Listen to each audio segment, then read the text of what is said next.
kemarin Laura yang datang hadir ke Polres Jakarta Selatan dan sempat mengatakan bahwa I love you Fadel. Itu gimana Bang menanggapinya Bang? Eh, Secara jujur, saya dan Fadel, juga Martin, Bintang, Pak Umar, Bu Titin, dan seluruh tim hukum, sementara posisi Fadel sekarang lagi di Malaysia, dan malam ini pengumuman untuk juara dari pertandingan dancer di tingkat internasional itu. Nah, kami sangat bergembira, sangat senang melihat posisi atau keadaan dari LM atau Loli. Kenapa? Karena ternyata apa yang disampaikan oleh Fadel ke saya bahwa Om tidak mungkin kalau Loli itu akan mengkhianati Fadel karena gua tahu dia benar dan gua juga benar. Dan kita lihat aja Om gitu. Nah, ternyata ada upaya barangkali dari pihak NM atau mungkin dari kuasa hukumnya atau mungkin dari omnya Loli misalnya ya, patut kita duga mereka mungkin tidak mau membuat ini ke publik terungkap.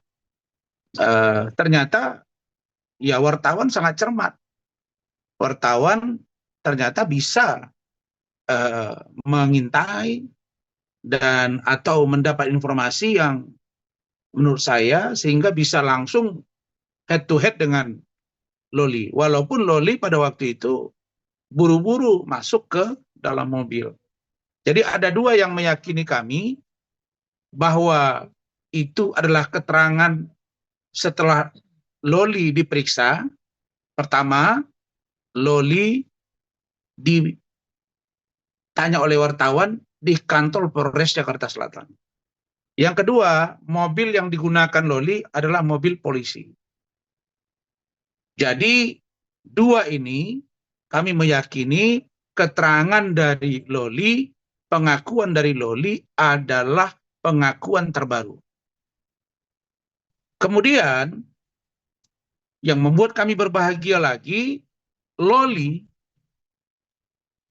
tanpa diminta oleh wartawan komentarnya tentang Fadel, dia setelah masuk mobil, dia masih berusaha menunjukkan mukanya karena dia di kursi bagian kanan di tengah, dia masih menunjukkan mukanya ke depan sambil melihat wartawan. Nah, lalu dia ngomong, I love you, sayang, gitu. I love you, Fadel. Gitu. Artinya bahwa cinta antara Fadel dan Loli, saya lihat memang benar-benar tulus. Mereka ini mungkin walaupun dikategorikan masih anak di bawah umur, tapi kalau di zaman dulu, umur 17 itu bahkan orang umur 16, 15 banyak sudah berumah tangga kan. Tapi karena aturan negara umur 17 itu atau 16 itu belum termasuk kategori orang yang dewasa, masih dianggap anak-anak. Tapi kalau dari segi percakapan Loli dengan Fadel yang saya dengar langsung dari Fadel itu, memang orang ini sama-sama tulus gitu. Nah, jadi saya mau menyampaikan, buat apa gitu? Buat apa kasus ini dipaksakan dalam pengertian oleh NM untuk sampai diproses ke pengadilan misalnya. Kan kita sudah menjadi saksi mata semua ini bahwa Loli itu ditempatkan di safe house hampir 3 bulan. Dan ternyata setelah 3 bulan hatinya tidak berubah terhadap Fadel. Dan Fadel juga tidak berubah hatinya terhadap Loli. Nah, maka saya katakan bahwa kita jangan pernah ya menganggap orang yang ya mungkin kita anggap anak kita lebih punya kemampuan materi, harta, pangkat, jabatan. Terus kita menganggap calon dari anak kita itu orang rendahan, orang tidak punya. Kita nggak boleh loh menganggap rendah. Karena hidup ini penuh dengan misteri. Dan itu terjadi ke diri saya. Terjadi ke diri saya. Saya pun dulu begitu.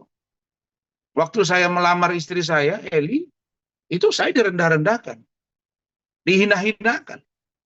Tapi belakangan saya disanjung-sanjung. Gitu. Nah, jadi ini kita kan nggak tahu kalau besok ternyata Fadel ini dikontrak oleh IO luar negeri. Atau mungkin dia menjadi seorang YouTuber yang handal, bisa menghasilkan uang yang banyak. Kalau saya lihat dari segi ketampanan, ya secara jujur saya katakan, Fadel itu tampan. Kalau kita lihat dari segi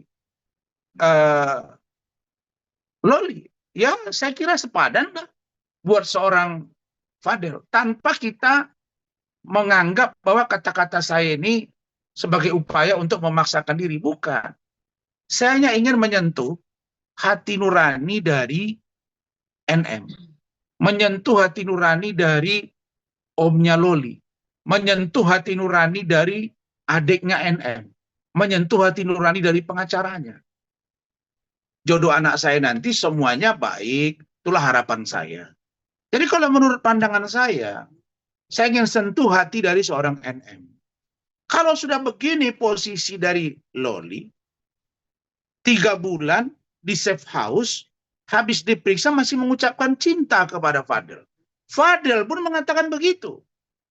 Nah, terus apa kita harus persoalkan persoalan hubungan mereka ini lagi? Tapi kalau memang itu harus dipaksakan, maksudnya NM memaksa harus ini diproses, ya monggo kita akan siap.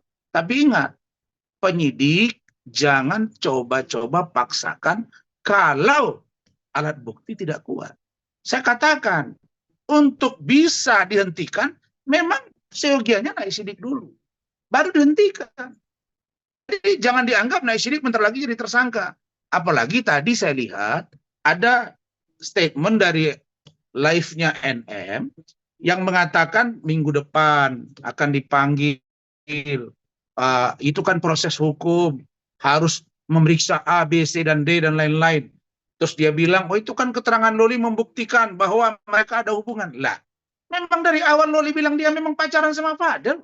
Kan tidak dilarang dalam KUHP pacaran dengan anak di bawah umur. Yang tidak boleh itu menikahi anak di bawah umur.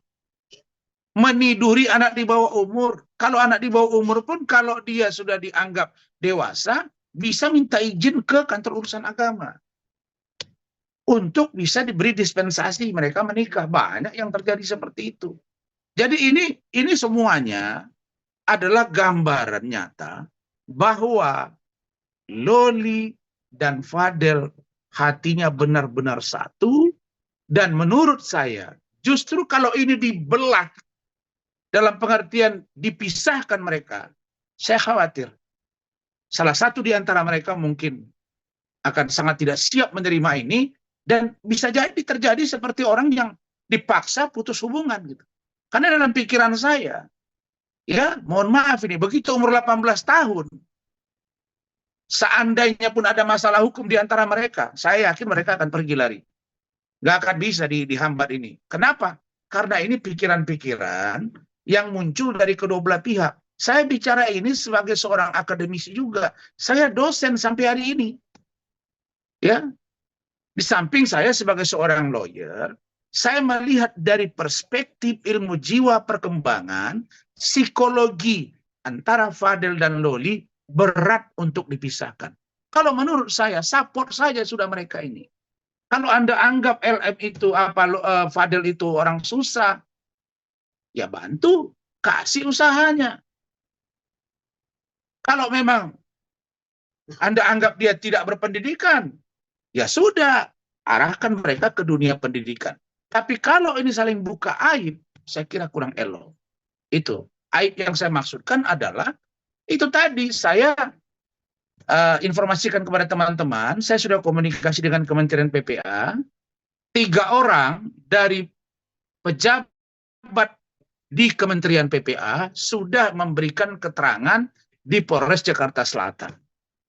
Dan kita sudah komunikasi, bahkan ya semuanya menyayangkan bahwa jejak digital dari kasus ini sampai Loli dan Fadel tua, mungkin sampai mereka meninggal dunia, mohon maaf kalau nanti sudah Tuhan menjemput mereka, atau kita semua sudah dipanggil Allah, maka jejak digital itu nggak akan bisa hilang. Apakah ini tidak dipikirkan matang-matang gitu loh? Itu yang saya ingin katakan.